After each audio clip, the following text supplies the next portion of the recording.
Welcome, everyone, and thank you for taking time out of your busy schedules to join us for today's webinar. My name is Shelley Melanson, and I'm the team lead for the PIPSC Mobilization Department. Our department is a member of your internal transition team, which is dedicated to supporting your transfer to the public service. I'm joined today by David Griffin, negotiator, along with 3 civilian members who have been champions of the RCMP CMs at the negotiating table. Daniel Chamberlain, team chair, Crystal Gardner, and Robert Boivin. Welcome, guys. Thanks so much for being here today. Thanks, Thank you. Shortly, we're going to hear from our team about the landmark agreement with Treasury Board on behalf of the RCMP civilian members. But before we get started, I'd like to go over some of the technical details for the webinar platform, just to ensure that everyone can actively participate in today's session. So as you've likely already put together, the audio is being provided through the webinar service. To reduce some of the background noise and ensure the quality of the audio for your fellow participants, we've taken the liberty of muting all your lines. If you'd like to ask a question or make a comment, you can use the chat function to do so in WebEx. So in the center of your screen, you should see a series of little bubbles, or circles. One of them is called the chat bubble, kind of looks like a little chat speaker box. If you click on that chat box on the right-hand side of your screen, a chat box will appear. You can select Ask a Question from the drop-down recipient list, enter your question, and hit Send. If you're logging in on a mobile device today, click the menu in the top right corner, select Ask a Question, enter your question, and hit Send. In terms of what you should see in the center of your screen right now, it's the title slide for our PowerPoint presentation. And throughout the session, what you will see is the PowerPoint. I want to pause here and just check and see if you have any questions just about the platform itself and how to ask a question throughout the session before we get started. Again, you can use the chat bubble and the chat function to ask a question if you're having trouble. Okay, not seeing any questions, so we'll keep going.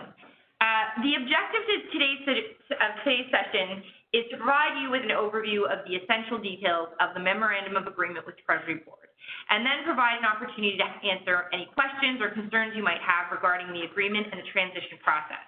We'll begin today's session with a presentation from the negotiation team, and then move on to an open Q&A.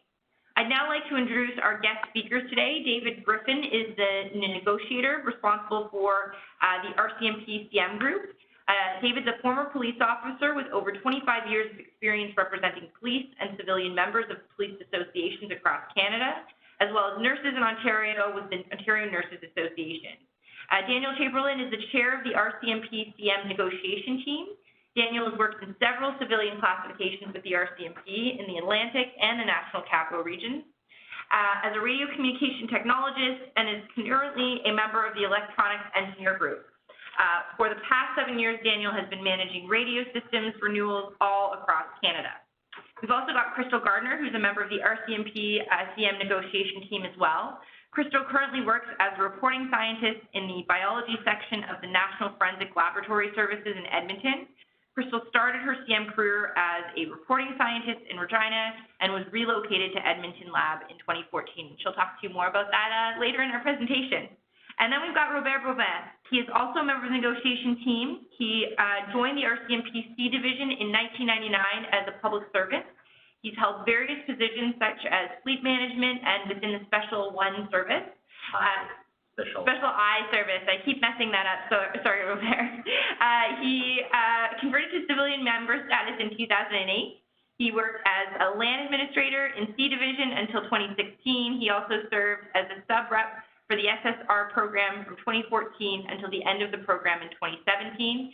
After managing PTSS and PTSB deployment for G7 for the last year, Robert is now working on PTSS C division as an SPCP02. Please join me in welcoming our speakers today. Before we delve into the details of this agreement, David, I was hoping that you'd be able to walk us through a little bit of the history and how we got here. Sure. Thank you, Shelley. So as our civilian members know well, this issue has been around for a long time. In 2016, the Supreme Court of Canada issued a decision in a case called the Mounted Police Association of Ontario that recognized it was unconstitutional to prevent civilian and uniformed members in the RCMP from being included in bargaining units. Because of this, the Public Service Labor Relations Act was amended by Parliament to allow civilian and uniformed members to be employed by Treasury Board and subject to the same unionized environment as the federal public service. The employer was required to take concrete steps to ensure a practical transition into the core public service for civilian members. This is referred to as the deeming process. When it became apparent that PIPS would be receiving RCMP civilian members as a result of deeming, PIPS made application to the Labor Board to be certified as the bargaining agent. The official public announcement of May 21, 2020, as the date of deeming, was made in Part 1 of the Canada Gazette on April 7, 2018. On April 13, 2018, PIPS was certified as the bargaining agent for all civilian members in the designated RCMP occupational groups, and these members were declared by the Labor Board as part of the Institute's existing bargaining units. PIPS also entered into an agreement with Treasury Board concerning the continuation of your current terms and conditions of employment for civilian members until the transition was negotiated. There was considerable preparation involved in getting ready for negotiations. This included research comparing the 6 collective agreements with the existing RCMP terms and conditions. We conducted site visits with civilian members in various regional sites across the country, and we conducted a survey of all of the civilian members coming into the PIPS groups. 36% of our civilian members completed the survey, which is a high rate of response for this type of survey. Not surprisingly, the most important issues identified by civilian members in the survey were vacation, sick leave, and hours of work.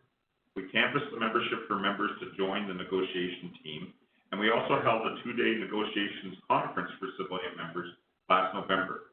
Based upon the feedback received from these activities, the negotiations team finalized our proposal package and delivered it to Treasury Board in January of this year.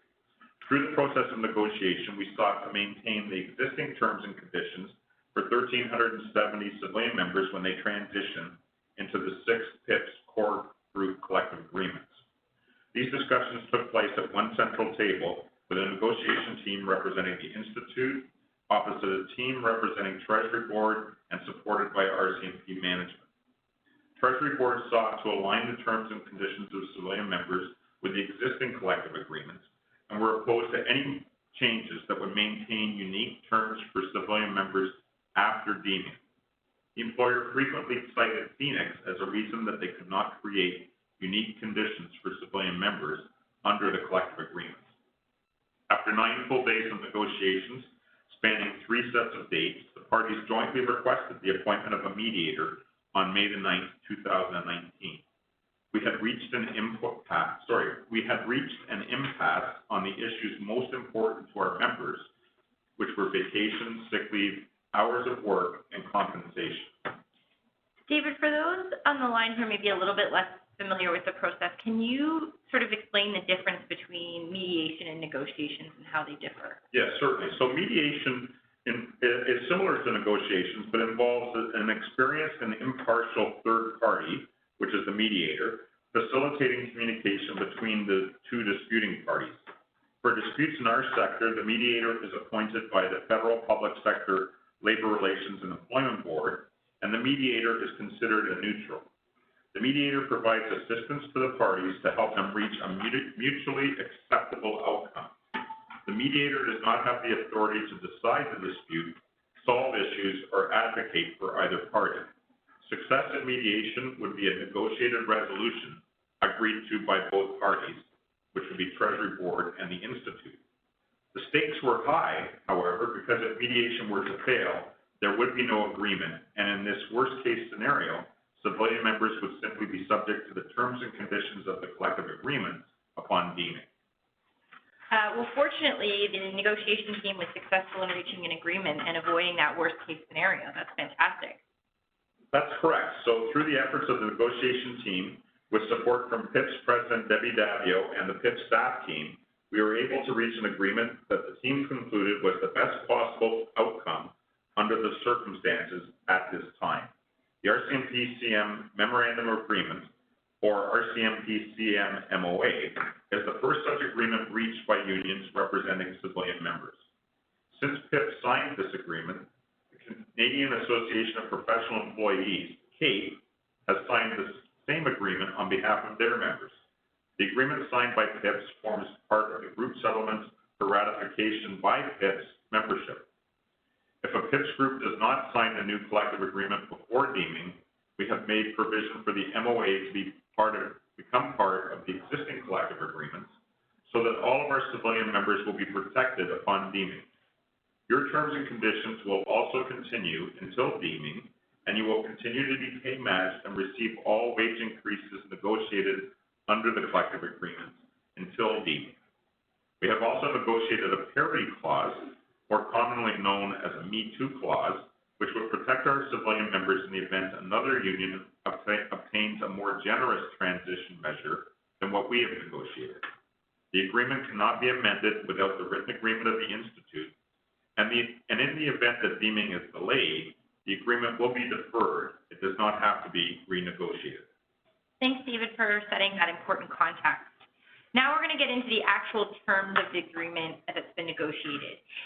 Daniel, who does this agreement apply to? Sure. The agreement applies to every civilian member who's deemed into the public service, but it doesn't apply to any member who leaves or retires before the date of deeming. The provisions of the agreement will continue so long as the member remains in a bargaining unit represented by PIPS, either within the RCMP or for those CMs working at Shared Services Canada, so long as they remain with SSC or RCMP. Treasury Board made this exception due to the unique history of the civilian members being transferred involuntarily into Shared Services Canada. And we tried to expand upon this to include civilian members who voluntarily transferred from the RCMP to Shared Services. However, Treasury Board and the RCMP were opposed to any extension of these benefits for CMs who voluntarily leave the RCMP under any circumstances. Thanks, Daniel. Robert, can you walk us through how hours of work will be changing for civilian members? In the RCMP, we currently work a 40-hour work week, 8 hours per day, which include a 30-minute paid meal break. We are required to be available for duty during our meal break. Under the collective agreement, the meal period is unpaid and the employee works at 37.5 hours of work per week. While civilian members have been pay matched based on our weekly and annual salary, our hourly work rate of pay is actually less as a result. When we transition into the collective agreement, we will maintain the same annual salary and weekly pay. However, our hourly rate will increase by 6.67%. as a result of removing the paid meal break. This means anything paid out at the hourly rate of pay, such as leave credit or overtime, will be at a higher rate. If we are required to remain on duty during our meal break, we will be entitled to overtime. So what will happen to the leave bank people have accumulated while with the RCMP when they are deemed into the public service? In the RCMP, we have several different leave banks. For our existing annual leave credit, unused vacation leave bank will be maintained, and there will not be any adjustment or reduction as a result of the change in hourly rate. This means that the cash value of the annual leave bank will increase by 6.67% at deeming if the member subsequently elects a payout. In the RCMP, we can carry over 400 hours from one year to another, which represents 10 weeks vacation. Under the collective agreement, the limit is 262.5 hours or 7 weeks. Because deeming will occur after March 31st of 2020, the carryover limit will not apply until March 31st, 2021, and payout will be at a higher rate. The same principle will apply for Lieu time credit. Our existing banks will be maintained upon deeming, and there will be no reduction to reflect the increased hourly rate, so the value of these banks will also increase by 6.67%. The rules for Lieu time accumulation are different under the collective agreement than in the RCMP. In the RCMP, the maximum that can be accrued as Lieu time at at any time is 80 hours. We also have a separate operational response time to a maximum of 80 hours or 160 hours for those members on isolated posts. Under the collective agreement, there is no limit on how much time can be accumulated during the year. However, the rule for carryover between years vary between the 6 collective agreements. In all collective agreements, any excess leave that is not used by a defined cutoff date will be paid out. The good news is that any payout will be at a higher hourly rate. Thanks, that's exciting news to hear. Crystal, can you tell us how vacation leave will be affected after deeming?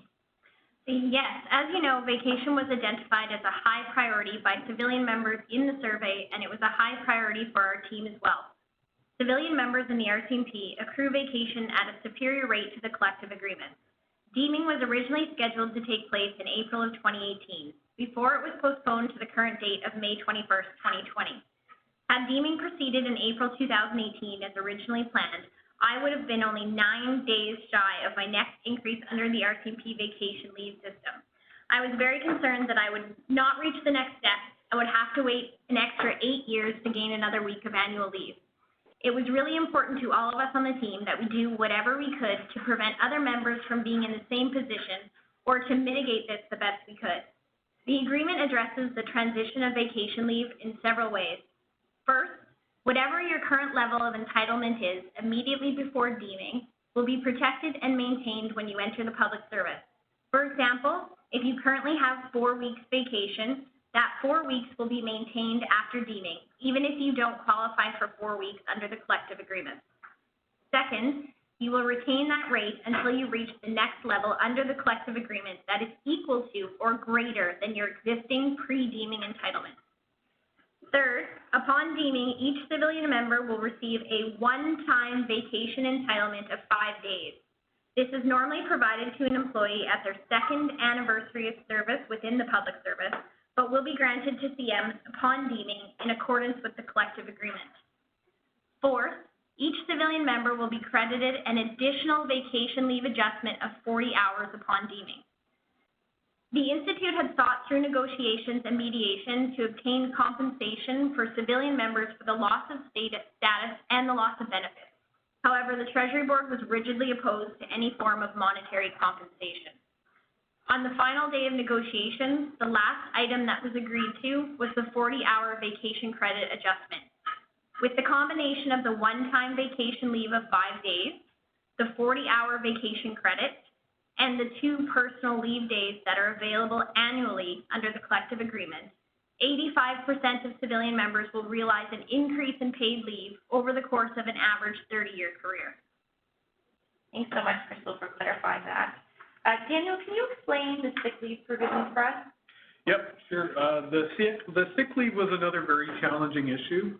I know firsthand how devastating a catastrophic illness or injury can be for a family, and how important our income replacement plan is to protect our families. In the RCMP, we have what's considered to be an unlimited sick leave system. We really wanted to protect this for civilian members. However, Treasury Board was not prepared to make any such concession. Under the collective agreements, employees are granted sick leave at a rate of 15 days per year, or 9.37 hours per month. Sick leave credits granted but unused are accumulated in the employee's sick leave bank. The disability insurance plan at 70% of your monthly salary is only payable after 13 continuous weeks of total disability, or when your paid sick leave bank is exhausted, whichever is greater or later.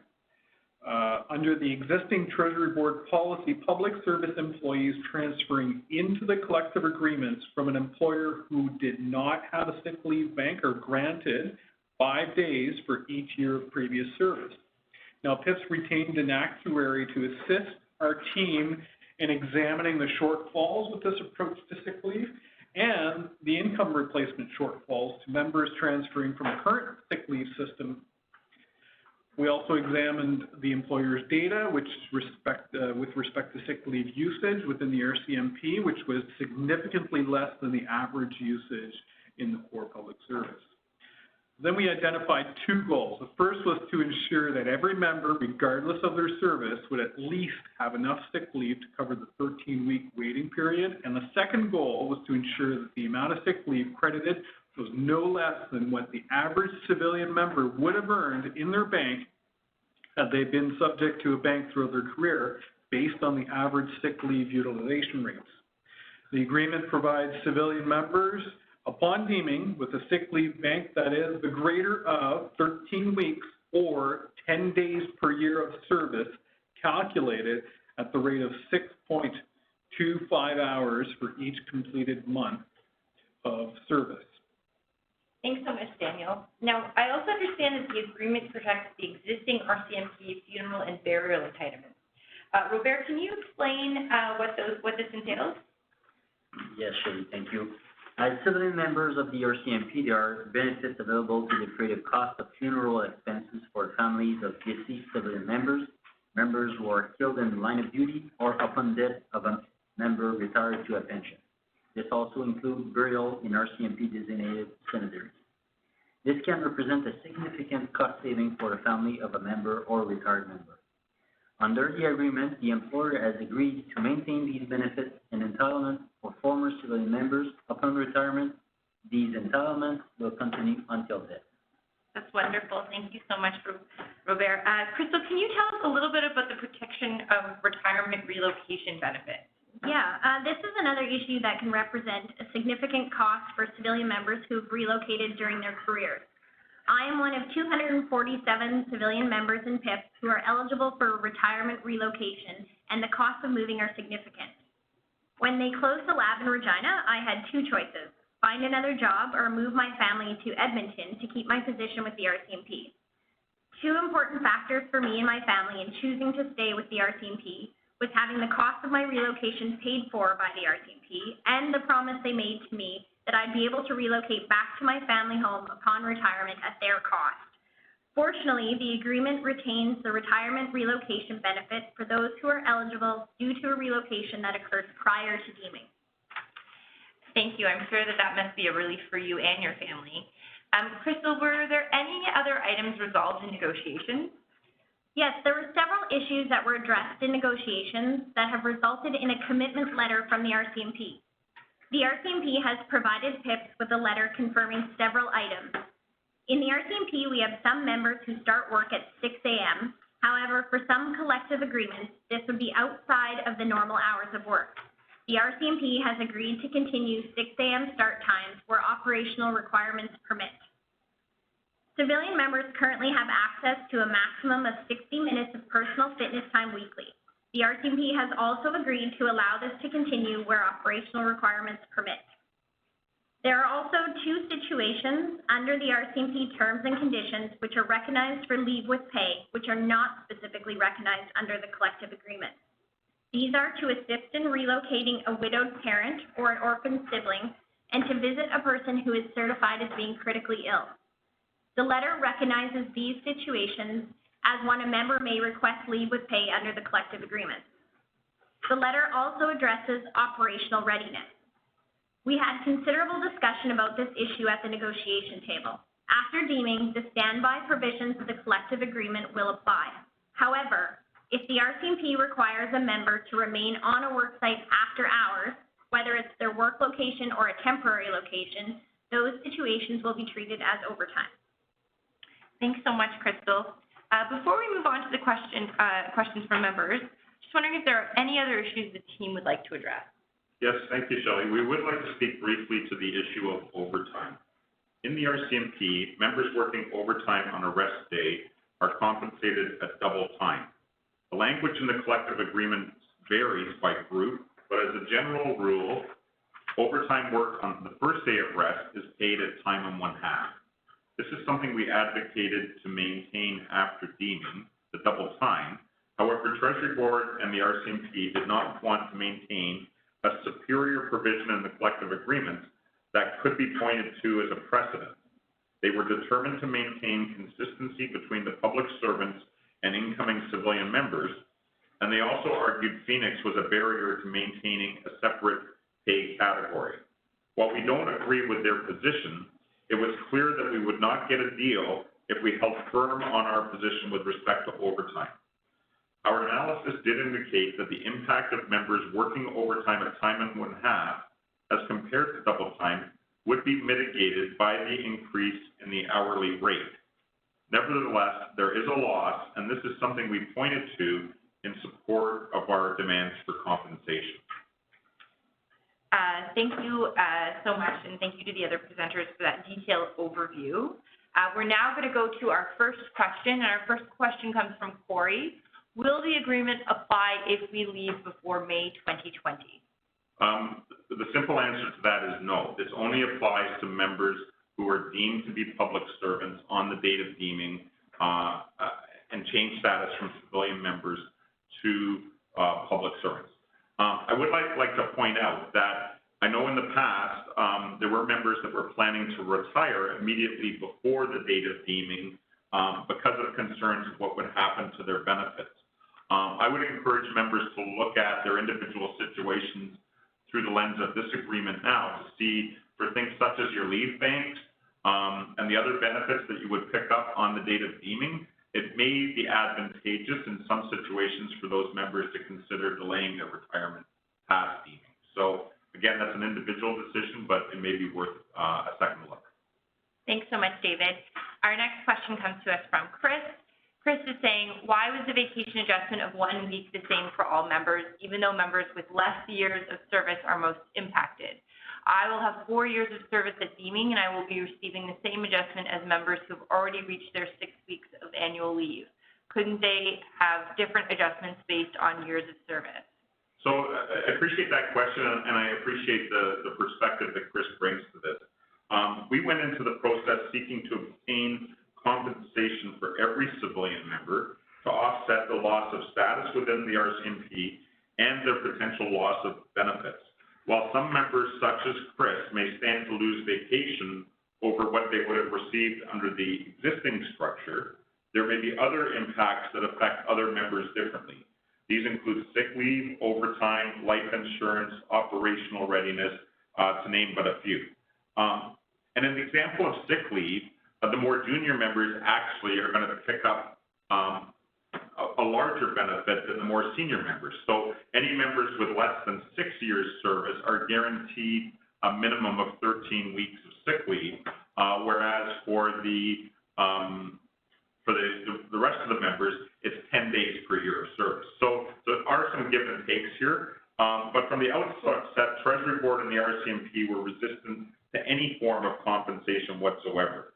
And the 40-hour vacation leave adjustment was the final component of this agreement to be resolved, and that was not without considerable work by the PIPS team, led by PIPS President Debbie Davio, to achieve this outcome. So I wouldn't look at it simply as compensation for vacation, but all of the different issues that affect each civilian member differently. Thanks, David. So we've got 5 questions from Renee. I think just for ease, we'll probably take them each in turn, just given the context. So will the CM get links to the SSC links for pay, or will we need a desktop to access SSC system? That's something we'd have to forward to Lorena. We'd have to forward that question to the RCMP. We're not familiar with what the SSC... So I can comment in terms of, this is a question with respect to RCMP policy. I know that the category of employee implementation team has committed to providing every member at Shared Services Canada with a package that provides them all the information that they will require upon deeming. So I'm not sure if that touches entirely on his question, but it could provide some clarity, perhaps, hopefully. So then the next question is, when taking vacation, instead deduct 40 hours, will now use 37.5 hours? After deeming. After deeming. That's entirely correct. Okay. In essence, I guess,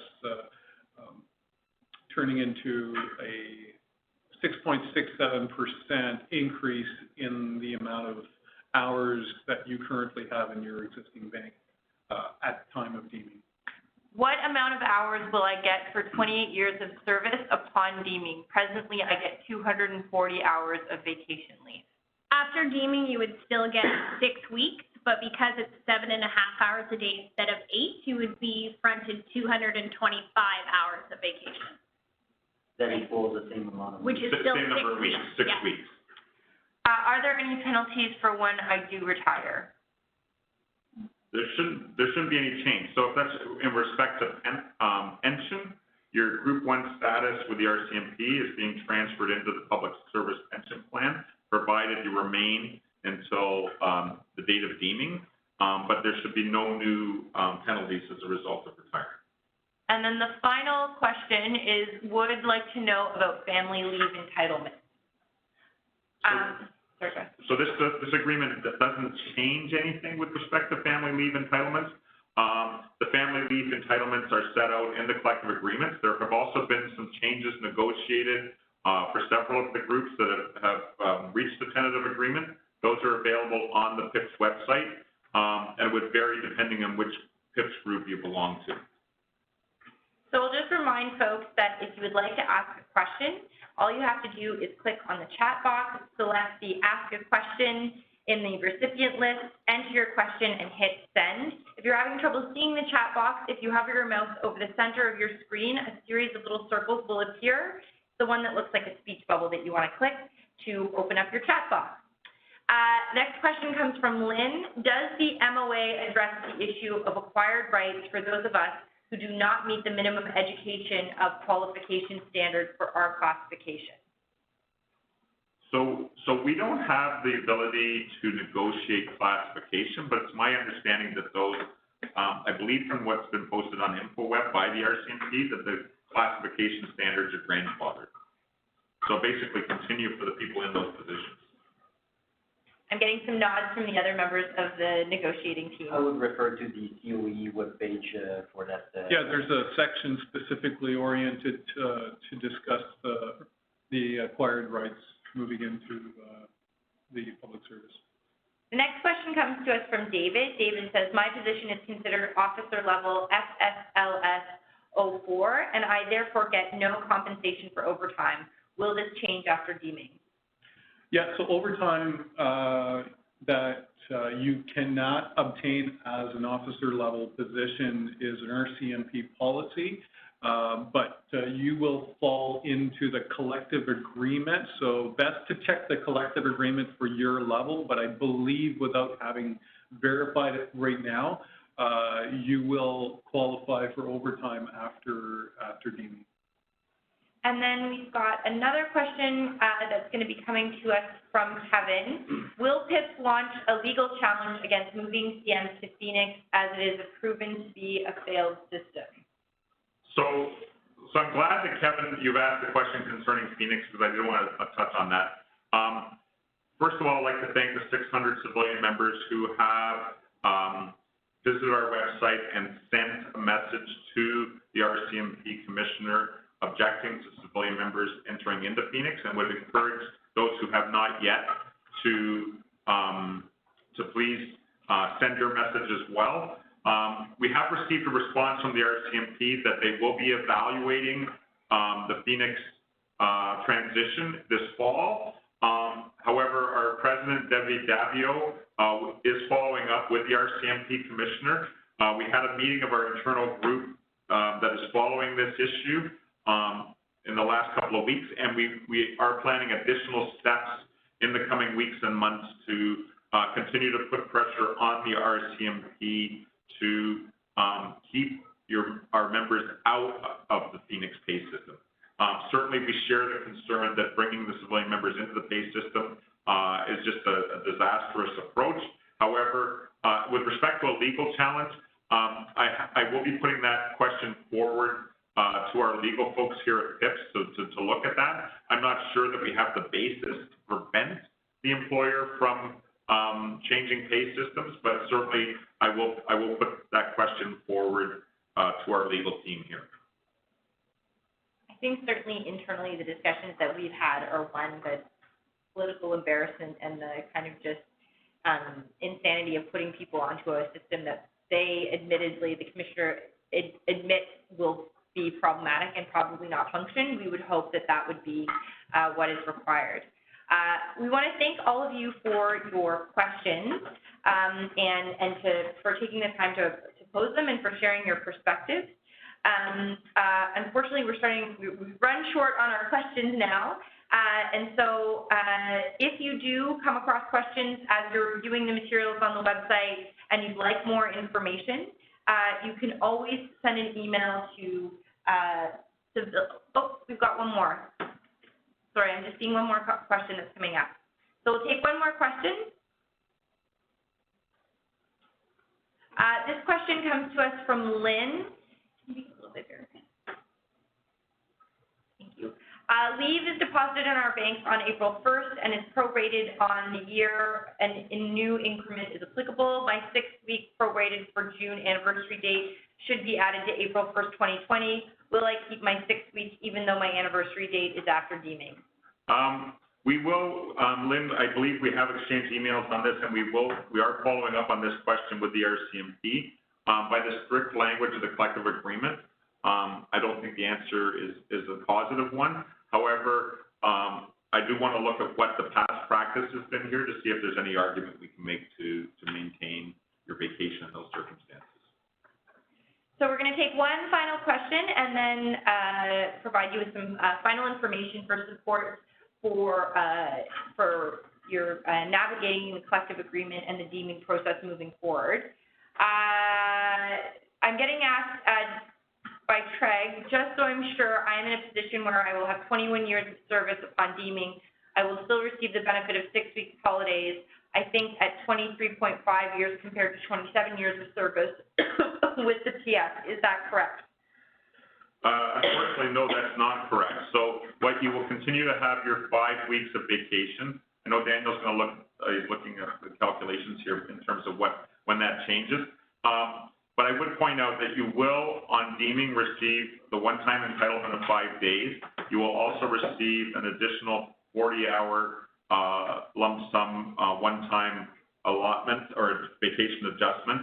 And then you'll also receive 2 personal leave days each year going forward. So you will have a delay till your next step on the vacation, but you will also receive these additional periods of leave immediately. So depending on how long you stay with the RCMP, you may find that balances out over the span of your career.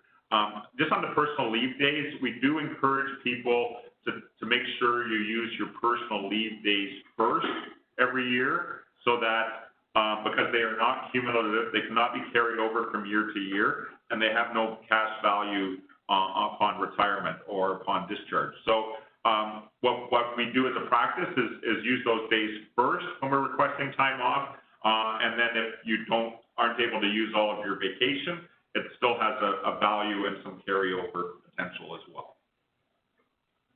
So thank you for that final question. If we weren't able to get to your questions, or if more come up, as we know they will moving forward, you can always reach out to us by email. So on your screen, so you can email civilian_members@pips.ca.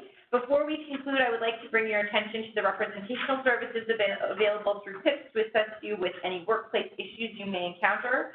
Whether this is before deeming, during the deeming process, or once deeming is completed, our team is available to assist you. The employment relations officers listed on this file are experienced workplace representatives on staff with PIPS who are supporting RCMP members across the country. I want to thank our presenters today, Daniel, Crystal, Robert, and David, again for participating in today's presentation, and of course all your incredible work and dedication in obtaining the best possible deal for civilian members. I'd also like to thank all of you for your thoughtful questions and participation in today's session. We're eager to connect more with CMs and would love to support you in your ongoing work and conversations. You'll see up on the screen are some links to the RCMP MOA, the summary, the negotiations proposals, but also contact information for the negotiations team if you have specific questions. If you're interested in arranging an information session like this in your workplace or off-site, you can always email the mobilization team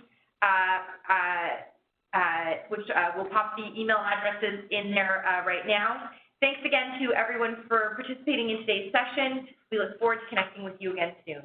Have a great day.